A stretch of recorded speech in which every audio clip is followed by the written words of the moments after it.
क्यों नहीं है? लाइसेंस मैंने नहीं बनाया है, फिर इसको क्यों चलाते हो? घर में मजबूरी है, क्या करेगा। लाइसेंस कितने का बनता है एसपी साहब? कितनी फीस है? 1500 फीस होगी? हाँ इतना इतना ही है। और ये बताओ, इंशाल्लाह बनाएगा।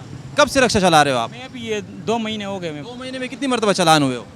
चालान तो मैं रोज़ लेता हूँ। रोज लेते हो? जी रोज चालान लेना चाहिए कि अपना लाइसेंस बनाना चाहिए? लाइसेंस बनाना चाहिए। क्यों नहीं बनाते फिर यार? बनाता हूँ, अप्लाई करता हूँ इंशाल्लाह। अजीब खबर है कि यार रोज चालान होता हूँ और लाइसेंस फिर भी नहीं बनाता। हम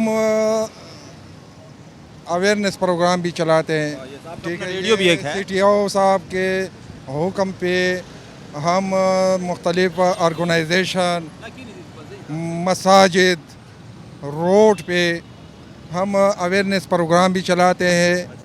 ये लोगों को में शऊर पैदा करने। अभी ये रिक्शा चलाते हैं, वो कहता है कि रोज़ मैं चालान लेता हूँ। अगर उसको ये आसान है, बस 100 रुपये जुर्माना का हो जाएगा बस। हालांकि लाइसेंस पे इतना टाइम भी नहीं लगता।